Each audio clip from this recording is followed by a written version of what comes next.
You might be asking the question, why small groups? Why all the trouble to start connect groups? Because it's pretty inconvenient. I mean, I've been all over the world where I've heard these sort of excuses. You don't know how busy our city is. Our people can only go to one meeting a week. Well, if that's the case, can Sunday make it the small meeting? That's how important it is. I've gone to some places where they say it's too dangerous. In some of the townships in South Africa and some of the farming areas, it's very dangerous to go home and to leave home after dark. And yet small groups are happening all over our country to great effect. So why? You ask, why? Well, it's God's plan. If you look at the early church, they didn't just meet in temple courts. They met from house to house. Have you thought how it was that 5,000 people, 3,000 people, and their women and children and friends, etc., got added to a church in a single day? How did that work?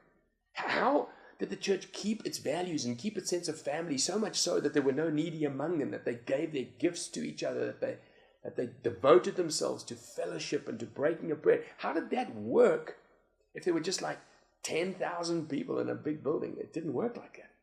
It worked from house to house. When they planted churches, it was from house to house. It was like the two lungs that the early church breathed with. They met in temple courts. They met in massive groups where there was devotion to apostolic teaching and to prayer. But they met from house to house where there was breaking of bread, where there was handling of issues, dealing with crises that they faced.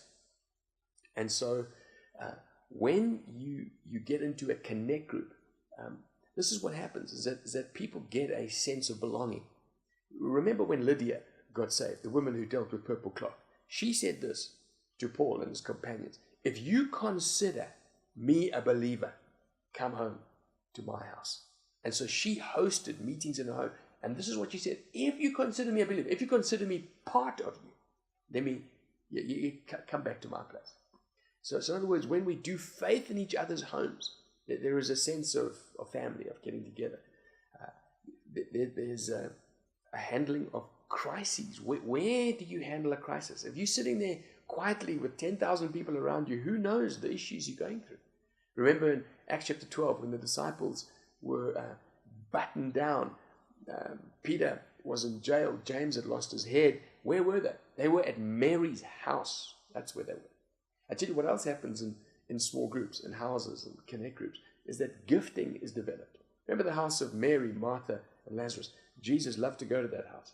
Mary, she developed her gift of worship and extravagant generosity. And it says there in a couple of the Gospels, she hung on every word that Jesus spoke.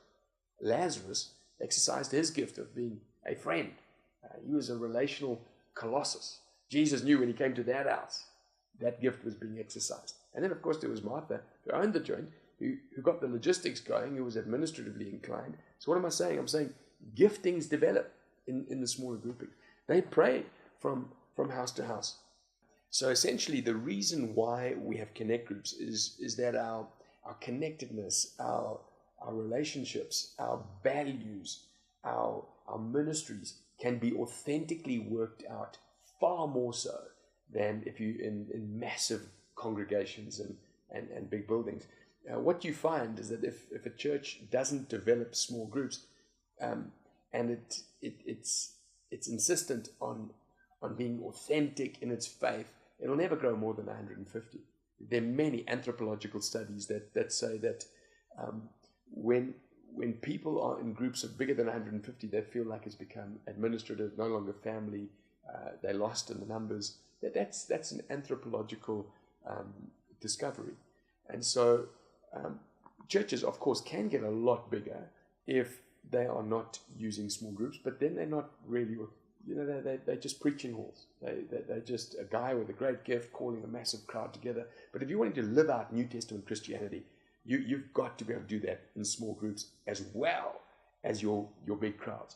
And so I've got this challenge for you, because it's God's plan that they multiply from house to house. I'm challenging you to lead a connect group. Put up your hand to be trained to lead a connect group. If you're already leading it, raise somebody else that can take over your group so you can go and start another one. I believe we should be inviting new people into our connect groups because that's how they get connected with the body. If you're already leading a connect group or part of a connect group, this is my challenge to you. Invite new people in. Let them come and journey with you in the lounge, not just in the row in front of you on a Sunday. Those of you who are involved in connect groups, we model our faith there. So I'm challenging you to be active, prophesying and bringing the word and meeting people, encouraging people. And that's what we do. That's where our faith is outworked. Talk about it. Talk about it to people who are not in connect groups.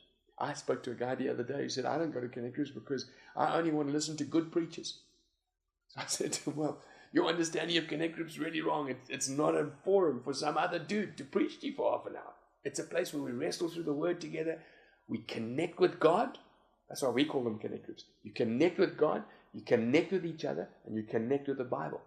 And if those three elements are missing, if you're not connecting with people, something's wrong with that connect group. If you're not connecting with God, in other words, people aren't praying and there's sort of presence of God there, something wrong with that connect group. And if you're not connecting with the Bible, in other words, you're just talking about ideas, they're not biblical ideas, well, then there's something wrong with it. So that's why we call them connect groups. And so connect groups are very much in God's plan for you and for me. Jesus did far more preaching, far more miracles, far more discipling, far more training in homes than he did in synagogues and temples. And that should be our model too.